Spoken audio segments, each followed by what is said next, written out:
bienvenue dans l'invité de 8h30 sur France Info, comme chaque samedi, avec à mes côtés Myriam Ankawa. Bonjour Myriam. Bonjour, bonjour à tous. Journaliste politique à la chaîne parlementaire. C'est vous qui posez la première question à notre invité, Hugues Rançon, député La République En Marche de Paris et vice-président de l'Assemblée nationale. Bonjour Hugues Rançon, premier grand meeting de campagne de La République En Marche pour les européennes cet après-midi. 3000 personnes attendues à Aubervilliers, Nathalie Loiseau, tous ses colistiers. Le gouvernement, le Premier ministre, vous y serez ? J'y serai évidemment. Elle a tout approuvé, Nathalie Loiseau. C'est sa première campagne, jamais élue. C'est sa première campagne, diplomate, mais c'est une... techno. C'est pas un peu risqué de l'envoyer au front ? Ce n'est pas risqué parce que c'est une personne qui incarne parfaitement le sujet européen. Vous savez, je suis très heureux qu'on puisse débuter cette interview avec ce sujet parce que le scrutin européen, ça doit être notre seul horizon, ça doit être notre seule motivation. Je crois que c'est un scrutin qui est essentiel. La date du 26 mai est fondamentale. Et je crois que rarement les élections européennes auront été aussi importantes dans le pays. Comme en Europe, compte tenu d'un contexte particulièrement difficile, il y a le Brexit, il y a la poussée des nationalismes, des populismes, de la xénophobie. Salvini est au pouvoir en Italie, Orban en Hongrie, l'Europe de l'Est est en train de basculer. L'Europe est un carrefour et nous devons nous engager et nous mobiliser avec beaucoup de cœur et beaucoup d'audace dans un projet résolument européen. Et Nathalie Loiseau saura incarner l'indescriptible chaos qui règne au Royaume-Uni après ce troisième rejet de l'accord négocié par Theresa May avec Bruxelles. C'est votre meilleure arme dans cette campagne ? Ce n'est pas notre meilleure arme, mais vous savez, je pense qu'on aurait pu se l'épargner. Il y a aujourd'hui une situation de grande confusion. Évidemment, les Britanniques ont, il y a 3 ans, rendez-vous compte, il y a 3 ans déjà, décidé de divorcer. Ils n'arrivent pas à se mettre d'accord sur la procédure de divorce. Ils sont aujourd'hui le dos au mur. La difficulté, elle est avant tout pour le Royaume-Uni. Il est évident qu'une situation d'un Brexit dur, sans accord, aurait des répercussions sur tout le monde. Ce que je veux dire, c'est que la France est prête, que l'Union européenne est prête, que des décisions ont été prises. Le Parlement s'était mobilisé pour habiliter le gouvernement. La France se prépare, pardon, mais ce serait quand même une catastrophe. Ah ben évidemment, dur. Mais vous savez, le Brexit, c'est le premier élément de déconstruction de l'Union européenne. Ça fait 46 ans que les Britanniques sont avec nous, et le Brexit, c'est le symbole, vraiment, je le crois, que les mensonges peuvent détruire l'Europe. Ils ont décidé un rejet, mais ils n'ont pas décidé de projet. Et aujourd'hui, on est dans cette situation compliquée. C'est le premier élément de déconstruction. Ce qui compte, et je m'en réjouis, c'est que l'Europe soit forte, c'est que l'Europe soit cohérente, c'est que l'Europe soit unis. Maintenant, il faut qu'on trouve une solution de sortie de crise et de Brexit, parce qu'il ne s'agit pas de revenir sur cette décision qui appartient aux Britanniques. C'est une décision souveraine d'un peuple souverain. Ils ont décidé de sortir, faisons-le dans les meilleures conditions. Alors un mot sur la liste de la majorité dans cette campagne. On a parlé de liste un peu fourre-tout. C'est vrai qu'il y a des profils très très variés, différents. 2 figures de l'écologie, Pascal Canfin, Pascal Durand, aux côtés d'un agriculteur pro-glyphosate. Est-ce que tout ça, c'est cohérent et compatible ? Vous savez, cette liste, elle est vraiment, je crois, très riche, très diverse. Elle incarne les valeurs de notre mouvement. Le grand rassemblement au-delà des clivages, au-delà des horizons politiques d'où chacun peut venir. Être pro-glyphosate, c'est pas les valeurs de notre mouvement, quand même. Non, vous savez que dans cette liste, vous avez évidemment des personnalités, et je me réjouis qu'elles soient arrivées, comme Pascal Canfin ou Pascal Durand, qui sont résolument écologistes. Vous avez en effet l'ancien président des jeunes agriculteurs, mais ce qui compte, ce n'est pas d'où ils viennent, c'est ce qu'ils veulent faire. Et là-dessus, l'engagement, il est sain, il est clair, il est déterminé, c'est la sortie du glyphosate, à la seule condition qu'on ait trouvé les moyens de substitution adéquates. Cette liste, elle est variée, elle est diverse, et elle réunit des gens au contour d'un dénominateur commun, que ce sont tous des ardents militants de l'Union européenne, de la construction européenne, à un moment, je vous l'ai dit, où l'Europe est malade. Alors, vous avez commencé à en parler, les enjeux sont importants, il y a ce duel, au fond, que vous dessinez entre progressistes et nationalistes, un duel un peu réducteur aux yeux de certains. On va écouter Raphaël Glucksmann, qui lui aussi est dans la course.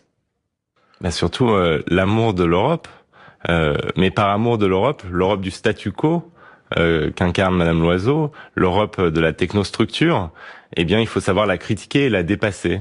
Parce que l'Union européenne aujourd'hui, elle est en crise de sens. On ne sait plus pourquoi on fait l'Europe. Raphaël Glucksmann, donc tête de liste PS, c'était mardi soir sur France Info.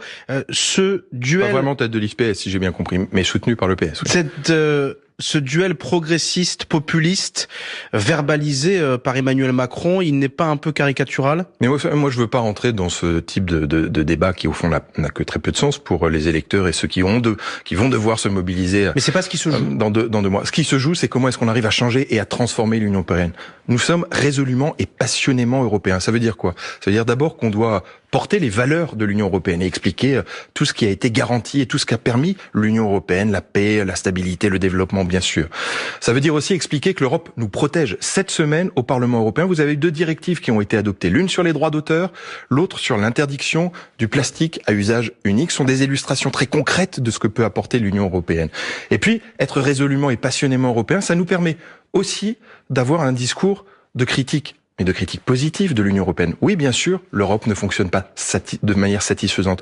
Oui, bien sûr, elle est trop pointilleuse, trop technocratique, trop bruxelloise. À nous, justement, de porter un projet de changement, parce que nous ne pouvons pas être accusés de déconstruire l'Europe. Le projet viendra à la mi-avril jusqu'à présent, le projet, c'est la lettre. Il y aura des propositions. Le projet, c'est la lettre. Le projet, il est Renaissance, articulé. donc le projet, c'est Macron. Myriam Okawa. Le projet, c'est précisément une lettre du président de la République qui a amorcé un certain nombre de grandes réformes.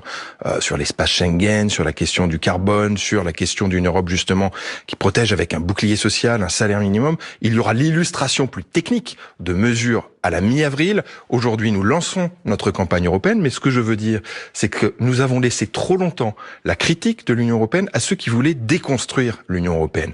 Nous voulons critiquer et changer l'Union européenne parce qu'il y a des choses qui fonctionnent, mais il y a aussi des choses qui ne fonctionnent pas. Il faut la rapprocher de ses citoyens, il faut expliquer tous les bénéfices de l'Union européenne et il faut aussi, bien sûr, changer les modes de fonctionnement parce que l'Europe, elle se met d'accord sur des choses parfois subalternes, parfois de second degré, sans trop de difficultés. Elle a du mal à avoir l'unanimité de ses décideurs sur les sujets structurels que sont l'écologie, les migrations, la sécurité. Il faut changer ces règles de fonctionnement et là-dessus, nous sommes pleinement mobilisés. Alors, on va faire une pause, le temps des titres sur France Info, parce qu'il est 8h40.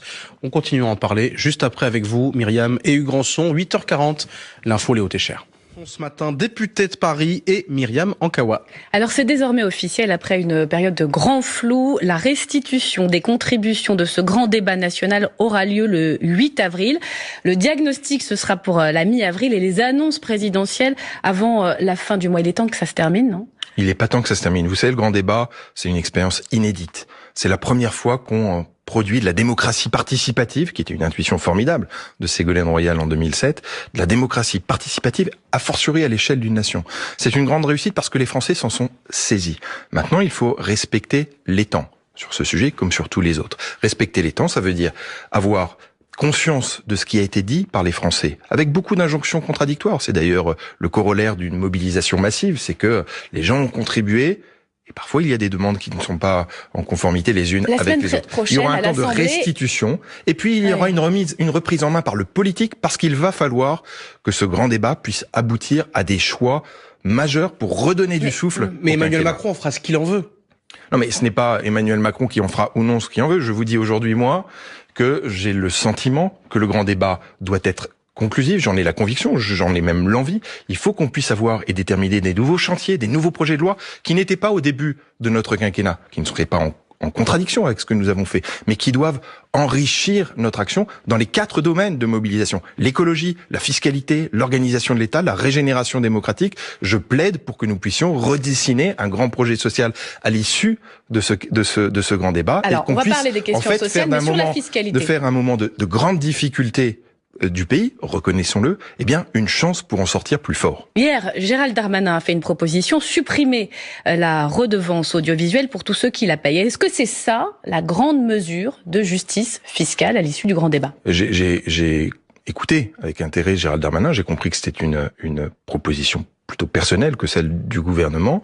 C'est une proposition qui peut s'entendre puisque ce qu'il nous explique, c'est que à partir du moment où la taxe d'habitation va être supprimée, vous savez que la collecte, le recouvrement de la redevance se fait au même moment que la taxe d'habitation. Si la taxe d'habitation disparaît, le recouvrement ne porte plus que sur la redevance et que par définition le coût de recouvrement devient peut-être excessif par rapport à ce qu'on peut attendre comme ressource. Moi, ce que je veux dire sur cette proposition-là, que j'entends avec intérêt, c'est que je suis très attaché, et ce n'est pas parce que vous me faites l'honneur d'être sur votre antenne ce matin, à l'audiovisuel public et à un service public de l'audiovisuel fort et indépendant. Un service public de l'audiovisuel fort et indépendant, ça veut dire un service public qui a des moyens. Et donc, tant qu'on n'a pas aujourd'hui réfléchi, pourquoi pas, à la suppression de la redevance, mais à ce qui viendrait compenser la redevance, c'est plus de 3 milliards d'euros par an. Je crois que c'est un peu prématuré. Il y a une grande loi sur la réforme de l'audiovisuel, justement, qui est en gestation. Mettons cela en débat. Ouais, vous savez, je ne suis pas dogmatique. En revanche, je suis attaché à un service public de l'audiovisuel fort et indépendant, et cela justifie des moyens important. D'un mot sur la fiscalité, au fond, vous qui parlez de votre attachement aux questions sociales, ce serait pas plus fort, politiquement plus clair, de rétablir l'ISF? Est-ce que c'est imaginable pour vous? Je vais vous dire les choses très, très clairement là-dessus. Je crois pas qu'on sortira du grand débat en disant qu'il faut ici rétablir l'ISF, là supprimer l'IFI, là rajouter une tranche quelque part. Je pense que ce qu'on entend à l'issue du grand débat, c'est qu'il y a un problème, non pas c'est un problème peut-être, mais sur le niveau de pression fiscale dans le pays, mais plutôt sur l'organisation et le consentement à la fiscalité et au prélèvement de notre pays. Il y a 350 impôts et taxes en France. Beaucoup ne les connaissent pas. Vous recevez tous les 3 jours quelque chose à payer, ici pour la collectivité locale, là pour l'État. Je crois qu'il est temps de faire une revue de ces impôts et de ces taxes. Certaines sont évidemment très utiles, d'autres le sont moins. Et je plaide pour qu'il y ait une grande réforme fiscale, c'est-à-dire qu'on repense l'architecture globale du système pour introduire de la... Mais ça fait 30 ans qu'on en parle. Et si nous voulons vraiment transformer différemment de ce que n'ont pas réussi à faire les autres, c'est peut-être par ce biais-là qu'il faut réussir. Ça veut dire quoi? Mettre de la simplicité, de l'efficacité et de la progressivité, parce que c'est en rendant l'impôt et la taxation plus progressive que nous rendrons le système plus juste. Et puis, il faut réfléchir aussi à la question de la TVA à taux réduit ou à taux nul dans certains produits. C'était une proposition faite par Guillaume Chiche, soutenue par Guillaume Chiche, député des Deux-Sèvres, soutenue, je l'ai découvert récemment par Xavier Bertrand. Mettons ça sur la table, mais je crois que nous devons prendre des mesures très fortes pour introduire de la justice sociale et fiscale. Myriam l'a rappelé, vous faites partie des députés La République En Marche, dits sociaux, plutôt à gauche de La République En Marche. 120 000 postes de fonctionnaires ont vocation à être supprimés d'ici 2022 dans le projet de loi sur la fonction publique. Il a été présenté cette semaine en Conseil des ministres. C'est aussi pour ça qu'on en parle.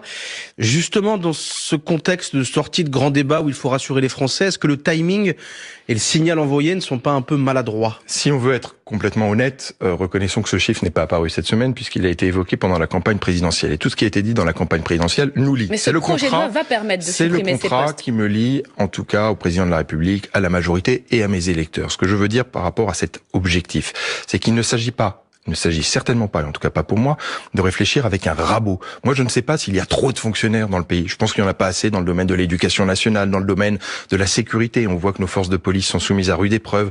Il y a évidemment un besoin de fonctionnaires dans la fonction publique hospitalière. Peut-être y en a-t-il trop après. Ce qui compte, c'est de pouvoir faire les choses dans l'ordre. Examiner les missions de l'État. Quel est le bon périmètre de l'intervention publique en 2019, c'est ce qui a été fait et ce qui est fait par le gouvernement avec Action publique 2022, et les conséquences et les ajustements ne peuvent venir qu'après. Mais c'est cette réflexion-là que nous devons porter, parce qu'il ne s'agit pas ici d'être dogmatique, et il faut réfléchir en même temps. Vous savez, le en même temps, c'est à la fois faire de la création de richesse et de la redistribution, c'est à la fois faire de la rationalisation dans l'action publique et de la création de nouveaux services publics. Le en même temps, c'est pas de la godille à droite puis à gauche. Le en même temps, ce n'est pas la balance Roberval où on viendrait mettre un petit poids sur le plateau de droite, un poids plus important sur le plateau de gauche. C'est de penser les mesures à la fois comme justes et efficaces. Et puis, Hugues Rançon, il y a eu cette semaine cette petite phrase, écoutez.